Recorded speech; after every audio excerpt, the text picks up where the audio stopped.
欢迎来到热点新闻频道，请订阅并关注以获取最新资讯。丁禹兮的战损美学背后，是演技封神，还是观众在为自己流泪？最近，你的朋友圈有没有被一个名字刷屏丁禹兮？不是因为他恋爱了，也不是因为他上了什么热搜综艺，而是因为他在古装剧里的破碎感，让无数观众一边捂着心口喊虐，一边忍不住熬夜追更。但奇怪的是，娱乐圈从来不缺美强惨，为什么偏偏是他成了那个让观众痛并快乐着的古偶虐感区统治者？他不是在演戏，他是在献祭角色。如果你看过《山河枕》里魏运扶灵归乡的那场戏，你一定会懂我在说什么。那不是演戏，那是献祭。白衣染血，脊梁挺直，可你仔细看他手指的颤抖，喉结的滚动，甚至睫毛上悬而未落的泪，都不是设计好的表演，而像是角色灵魂的生理反应。有观众说，他不是在演魏运，他就是魏运在经历灭门之痛。更绝的是70吉祥里的出空，爱人一次次死在面前，他没有嚎啕大哭，只是眼神空洞的呢喃一起走。这种麻木式绝望，反而让观众在屏幕外哭到窒息。这哪里是演戏？这分明是把自己打碎了，重新塑造成角色的模样。我们追的不是剧，是藏在战损里的自己。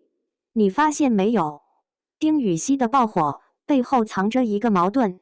明明演的是最套路化的古偶虐恋，为什么观众却觉得前所未有的真实？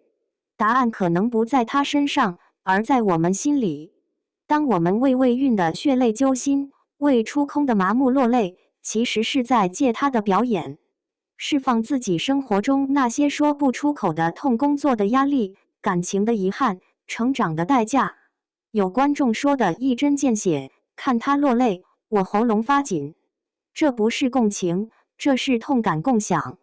我们不是在追剧，是在借他的战损治疗自己的内伤。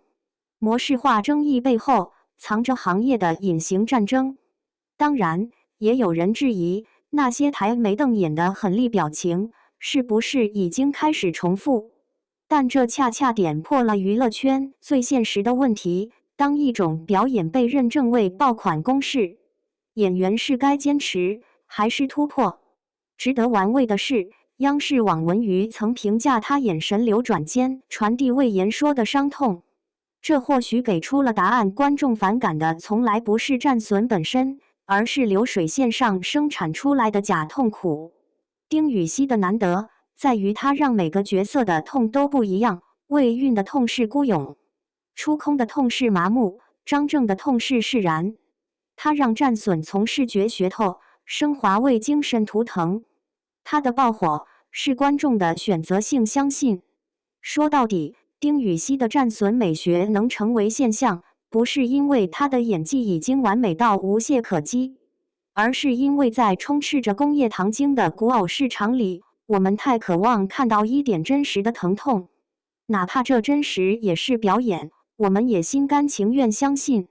相信那个白衣染血的少年真的存在，相信那些说不出口的痛值得被看见，相信在快餐式的娱乐背后，依然有人愿意拿灵魂腌制角色。